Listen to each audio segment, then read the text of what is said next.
దేవుని పరిశుద్ధ నామానికి మహిమ కలుగును గాక. మరొకసారి వందనాలు తెలియజేసుకుంటూ ఆరాధన వర్తమానం కోసం గాను గలతీలకు రాసిన పత్రిక 6వ అధ్యాయం 14వ వచనం నుంచి చదువుకుందాం. గలతీలకు రాసిన పత్రిక 6వ అధ్యాయం 14వ వచనం. అయితే మన ప్రభు అయిన యేసుక్రీస్తు సిలువ యందు తప్ప మరి దేని యందును అతిశయించుట నాకు దూరమవును గాక. దానివలన నాకు లోకమునకు నేనును సిలువ వేయబడి ఉన్నాను. క్రీస్తు సిలువ యందు తప్ప మరి దేని యందు నేను అతిశయపడను. అతిశయం అంటే గర్వపడ్డం, గొప్పగా ఎంచుకోవటం. నా అతిశయం లేకపోతే నేను గొప్పగా ఎంచుకునేది, నేను గొప్పది అని చెప్పుకునేది దేంట్లో ఉంది అని అంటే సిలువలో ఉంది. ఇది దైవజనుడు చెబుతున్నమాట. సిలువ ద్వారా ఏం జరిగింది? సిలువ ద్వారా క్రీస్తులో నాకు ఒక గుర్తింపు వచ్చింది. సిలువ ద్వారా క్రీస్తులో నాకు ఒక గుర్తింపు వచ్చింది. సిలువ లేకపోతే నేను ఎవరిని? నేను ఒక పాపిని. సిలువ లేకపోతే క్రీస్తుతో నాకేంటి సంబంధం? క్రీస్తుతో నాకే సంబంధము ఉండేది కాదు. క్రీస్తులో నేనేంటో ఎవరికి ఏమీ తెలియదు. క్రీస్తుకి నాకు సంబంధమే లేదు. సిలువ ద్వారా, సిలువ వలన క్రీస్తుతో నాకు సంబంధం ఏర్పడింది. కొరింథీ మొదటి పత్రిక 1వ అధ్యాయం 31వ వచనంలో ఇలా ఉంది. అతిశయించువాడు ఏమన్నాడు? ప్రభువునందే అతిశయించాలి. అతిశయం గర్వించటం, గొప్పగా ఎంచుకోవటం. ప్రభువులో అతిశయించాలి. ఎందుకని ప్రభువులో అతిశయించాలి? అని అంటే దేవుని మూలముగా ఆయన మనకు జ్ఞానము, నీతి, పరిశుద్ధత అయ్యాడు. మనకు ఆయన ఎలా అయ్యాడు? ఆయన శిలువ మరణం ద్వారా జరిగింది. దేవుని యొక్క విమోచన సంకల్పం, దేవుని యొక్క విమోచన కార్యం సిలువ ద్వారానే జరిగింది. సిలువ లేకపోతే విమోచన కార్యం జరిగేది కాదు. సిలువ లేకపోతే విమోచన చర్య జరగదు. నేను విమోచించబడను, మనం ఎవరం కూడా విమోచించబడం. మనం ఎవరము విమోచించబడకపోతే మనకు రక్షణ ఉండేది కాదు, పరలోక భాగ్యం దొరికేది కాదు, పాప క్షమాపణే దొరికేది కాదు. అందుకని దైవజనుడు గలతీ సంఘంతో చెప్పిన, కొరింథీ సంఘంతో చెప్పిన తన భావన, వాస్తవిక దృక్కోణం ఏంటి అని అంటే, నేను అతిశయించేది ఎందులో అన్నాడు? సిలువ యందు, లేకపోతే సిలువలో అతిశయిస్తున్నాను. ఇంకా చెప్పాలంటే సిలువను బట్టి అతిశయిస్తున్నాను. సిలువలో, సిలువను బట్టి, సిలువ ద్వారా. మనకు బదులు చనిపోయి తిరిగి లేచాడు. మనలను నీతిమంతులుగా చేయడానికే యేసుక్రీస్తు ప్రభు వారు ఆ పని చేశాడు. ఒక పాపిని కేవలం జీవం గలవాడిగా మాత్రమే కాదు చేసింది. మరణపాత్రుడైన పాపిని మరణం నుంచి విడిపించి జీవం కలిగిన వాడిగా మాత్రమే చేయలేదు సిలువ. ఆయన చేసింది ఏంటంటే నిత్య జీవంతో పాటుగా దేవునితో సమైక్యత, ఐక్యపరిచాడు. క్రీస్తులో మనం ఏమయ్యాము? ఏకమయ్యాము అన్నాడు. క్రీస్తుతో ఐక్యపరచబడ్డాం అన్నాడు. ఎఫెసీయులకు రాసిన పత్రికలో ఈ మాట మనం చదవచ్చు. 2వ అధ్యాయం 16వ వచనం చూడండి. తన సిలువ వలన ఆ ద్వేషమును సంహరించి దాని ద్వారా వీరిద్దరిని ఏక శరీరం. ఈ మాటలు మనం ఏక పట్టణస్థులు, ఏక శరీరము, దేవుని ఇంటివారు, ఈ పదాలు మనం ఎఫెసీ పత్రికలో చదువుతాం. ఈ పదాలు ఇంకా చివరికి ఏం చెప్పడానికి? భార్యాభర్తల సంబంధం తీసుకొచ్చి ఏమంటాడంటే వారిద్దరూ ఏకమై ఉన్నారు. అలాగే సంఘము, లేక అలాగే విశ్వాసి క్రీస్తు ఏమైపోయారు? ఏకమయ్యారు. మనమంతా క్రీస్తు శరీరంలో అవయవాలం. ఒక మనిషి బాడీలో, శరీరంలో అవయవాలు ఏవి కూడా వాటంతట అవి సపరేట్ అయి ఉండవు. ఎప్పుడు గుర్తుపెట్టుకోండి. నా చెయ్యి నా నుంచి సపరేట్ అయిందనుకోండి, అది నా చెయ్యే కావచ్చు, నా బాడీలో సంబంధం ఉందా ఇప్పుడు దానికి? కట్ అయిన తర్వాత ఉండదు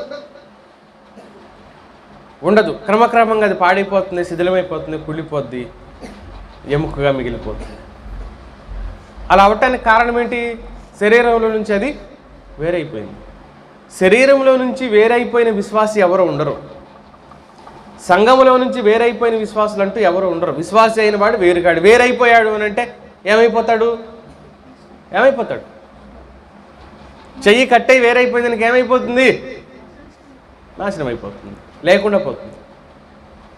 సంఘం నుంచి వేరయ్యి విశ్వాసపు మనుగడ కొనసాగించాలని ఎవరైనా అనుకుంటే ఇప్పుడు అదేంటి తెలివైన ఆలోచన? సంఘం నుంచి వేరై నేను సపరేట్గా ఉంటాను, నేను ప్రత్యేకంగా ఉంటాను అని ఒకవేళ ఎవరైనా అనుకుంటే ఆ విధానం దేవుడు అంగీకరించడు. క్రీస్తులో నువ్వు ఒక ప్రత్యేకమైన వ్యక్తివి. క్రీస్తునందు దేవుని కొరకు ఆయన నిన్ను కొన్నాడు. క్రీస్తునందు దేవుడు నిన్ను అంగీకరించాడు, నిన్ను ఒప్పుకున్నాడు. అవిధేయతల్లో ఉన్నా, పాపంలో ఉన్నా, అపవిత్రతలో ఉన్నా అంగీకరించాడు. కారణం ప్రత్యామ్నాయం జరిగింది. బదులు అంటాం. ప్రత్యామ్నాయం అంటే బదులు. పరిహారం ప్రత్యామ్నాయంగా జరిగింది. ఎలా జరిగింది ప్రత్యామ్నాయంగా పరిహారం? యేసుక్రీస్తు ప్రభువారు శిలువ మరణం పొందటం ద్వారా మన పాపాలు ఆయన తన మీద వేసుకున్న కారణం చేత, అందుకే నీతిమంతుడుగా ఉండటం అనంటే, నీతిమంతుడుగా బ్రతకటం అనంటే, లోకంలో చాలామంది మంచి వాళ్ళని పిలువబడే వాళ్ళు ఉంటారు. ఉండరు? మంచివాళ్ళు ఉంటారు. వాళ్ళు యేసుక్రీస్తు ప్రభువుని నమ్మకపోయినా మంచి వాళ్ళని పిలువబడుతుంటారు. సమాజం చేత మంచివాడు, ఈయన మంచివాడు, మంచి మనసు గలవాడు, సహృదయుడు అని పిలువబడిన వాళ్ళు చాలామంది ఉంటారు. కానీ నీతిమంతులు కాలేరు వాళ్ళు. నీతిమంతులు కాలేరు. ఎందుకు కాలేరు అని అంటే, క్రీస్తుకు వేరుగా నీతి ప్రత్యక్షపరచబడలేదు, పడదు. గుర్తుపెట్టుకోండి. క్రీస్తు లేకుండా నీతి ఒక మనిషి జీవితంలో ఆరోపించబడదు. అందుకనే కొరింథీయులు మనం ఏమని చదివాం? ఆయన మనకి ఏమై ఉన్నాడు?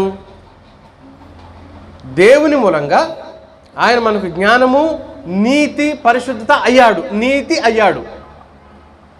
అందుకనే మంచివాడు కావచ్చు కానీ నీతిమంతుడు కాకపోవచ్చు.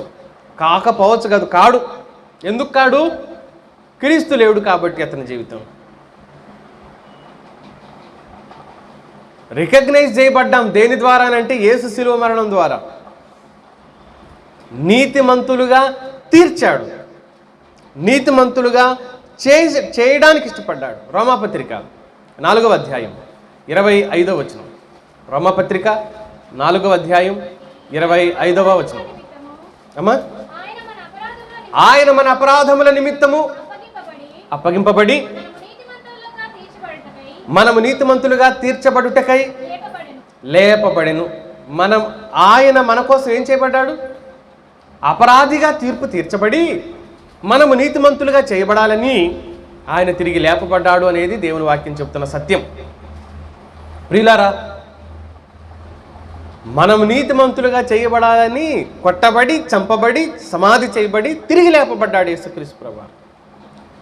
లేకపోతే ఆయనకి ప్రక్రియ చేయవలసిన అవసరం ఏమీ లేదు. ఈ పనంతా జరిగించబడవలసిన అవసరం యేసుక్రీస్తు ప్రభువారికి లేదు. నువ్వు నేను మనం ఏం చేయబడాలని ఆయన ఆశించాడు? నీతిమంతులముగా చేయబడాలి అని, తీర్చబడాలి అని. అందుకే అంటున్నాను, నీతి క్రీస్తుకు ఆవల లేక క్రీస్తుకు బయట, క్రీస్తుకు వేరుగా లేదు, ఆరోపించబడదు, నిరూపించబడదు అనే విషయాన్ని కూడా మనం జ్ఞాపకం చేసుకోవాలి. సింపుల్గా చెప్పుకోవాలంటే క్రీస్తు లేకుండా నీతి అనేదే మనిషి జీవితంలో మంచి అని చెప్పుకుంటుంటాం. కొన్ని మంచి ఏంటంటే లోక పద్ధతిని బట్టి, లోక మర్యాదను బట్టి మంచి చెడుల తారతమ్యాలు లోక మర్యాదలో ఉంటాయి. మంచి అనేది, చెడు అనేది. చెడులో కూడా మంచిని వెతుక్కుంటుంటారు. నేను చెప్తుంటానే, 2 దొంగలు ఉన్నారు, దొంగతనం చేశారు, సమానంగా పంచుకున్నారట. అంటే ఏ రకంగా? ఒకళ్ళనొకళ్ళు ఏం చేయకుండా, మోసం చేసుకోకుండా సమానంగా పంచుకున్నారు. చేసిందేంటి? చెడ్డ పని. మళ్ళీ ఆ చెడ్డ పని చేయగా వచ్చిన ఆ సొమ్ముని ఎలా పంచుకున్నారు? మంచిగా పంచుకున్నారు. ఎలా పంచుకున్నారు? మంచిగా దీన్ని మంచి అంటామా? వాస్తవానికి లోకము చేత ఆరోపించబడేది మంచి అన్నట్టే వస్తుంది అక్కడ. కానీ దాని పునాది ఏంటి? చెడు. అందుకని అంటున్నాడు నీతి మంచి అని దేనినైనా పిలుచుకోవచ్చు. ఈ లోకం దానికి నచ్చినట్టు పిలుచుకుంటుంది. మంచి అని తనకి ఇష్టం వచ్చినట్టు పిలుచుకుంటుంది.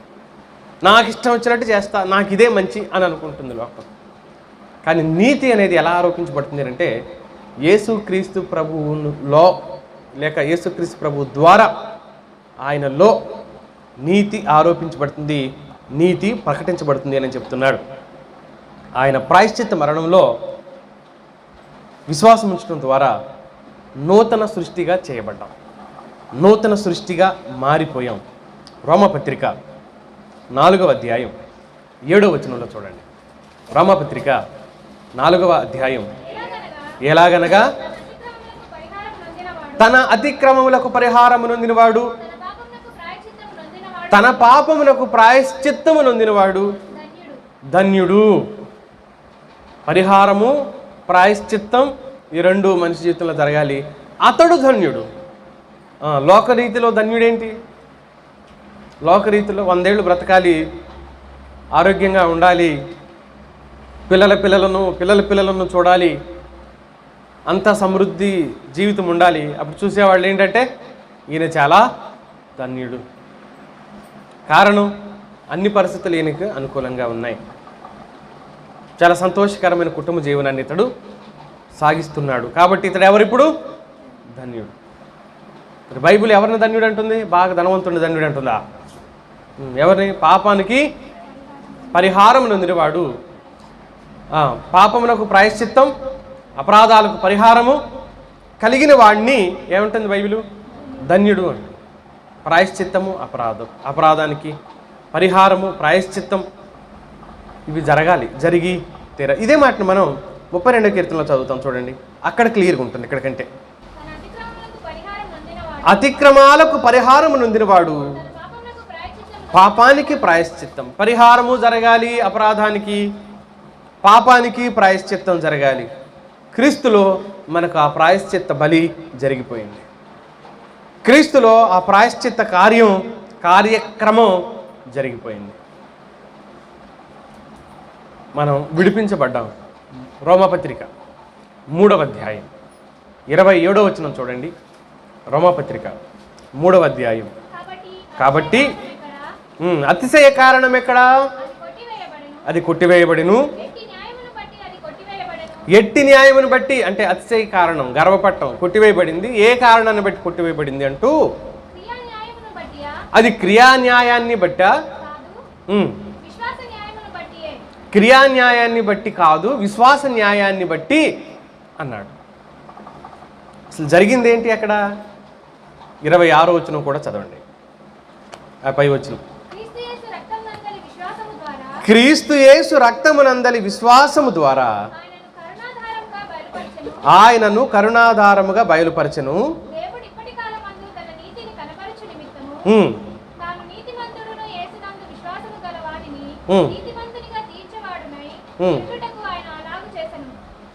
మనిషిని నీతిమంతుడుగా తీర్చడానికి దేవుడు ఏం చేశాడు?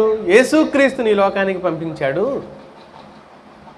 ఆయన ద్వారా పాపాలకు ప్రాయశ్చిత్తం, అపరాధానికి పరిహారము జరిగింది. ఆ కారణం చేత మనిషి నీతిమంతుడిగా తీర్చబడ్డాడు. నీతిమంతుడుగా తీర్చబడిన మనిషి అతిశయించడానికి, నేను నీతిమంతుడిని అయిపోయాను, నేను పరిశుద్ధపరచబడ్డాను, నేను పాపం నుంచి విడిపించబడ్డాను, కాబట్టి అది క్రియాన్యాయాన్ని బట్టి కాదు, నేను తీసుకున్న నిర్ణయాలను బట్టి జరగలేదు, నేను చేసిన పనులను బట్టి జరగలేదు, యేసుక్రీస్తు శిలువ మరణం పొందటాన్ని బట్టి నేను నీతిమంతుడిగా తీర్చబడ్డాను, దీంట్లో అతిశయించడానికి కూడా కారణమేమీ లేదు అని అన్నాడు. ఒకవేళ ఈ మాట ఇలా ఉంటే పౌలు ఏమంటున్నాడు? అతిశయించేవాడు ప్రభువుని బట్టి అతిశయించాలి. నేను యేసుక్రీస్తు సిలువయందే అతిశయిస్తున్నాను. ఒక మనిషే ఈ 3 మాటలు చెప్పింది. ఒక మనిషే చెప్పాడు ఈ 3 మాటలు. అతిశయ కారణం కొట్టి అతిశయించాల్సిందే ఏది లేదు అని అన్నాడు. ఇంకో మాట కూడా చూద్దాం. ఎఫెసీ పత్రిక 2వ అధ్యాయం 8వ వచనంలో కూడా చెప్తాడు, మీరు విశ్వాసం ద్వారా కృప చేతనే రక్షింపబడి ఉన్నారు, అది మీ వలన కలిగినది కాదు, దేవుని వరం అన్నాడు. అతిశయం లేదు అన్నాడు. మళ్ళీ అదే భక్తుడు ఏమంటున్నాడు, సిలువయందు నేను అతిశయిస్తున్నాను. ఏం చెప్పదలిచాడు? ఏం ఆలోచన చేస్తున్నాడు ఆయన? ఏం ఆలోచన చేస్తున్నాడు అంటే, ఈ లోకంలో నేను ఆనందపడేది ఏదీ లేదు, ఈ లోకంలో నేను గర్వపడేది ఏదీ లేదు, ఈ లోకంలో నేను సంతోషపడేది అంటూ ఏదీ లేదు. నాకు ఒకటే ఉంది, అదేంటంటే యేసు నా కోసం సిలువలో చనిపోయాడు. అదే నా ఆనందం, అదే నా సంతోషం, అదే నా గర్వం, అదే నా ఆస్తి, అదే నా సర్వస్వం. యేసు నా కోసం సిలువలో చనిపోయాడు.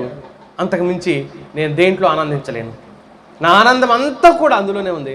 కారణం, అపరాధాలకు పరిహారం, పాపానికి ప్రాయశ్చిత్తాన్ని చేశాడు కాబట్టి అందులో నేను ఆనందిస్తున్నాను. నాకు బదులుగా ఆయన మరణించాడు. ఇంతకంటే నాకేం కావాలి? ఎవరు చేయలేని పని, చేయాలి అనుకున్న జరగని పని ఆయన నా కోసం ఉచితంగా చేశాడు. నేను ఏ క్రియా న్యాయం చేయకపోయినా కూడా ఆయనే చేశాడు చేయవలసిందంతా.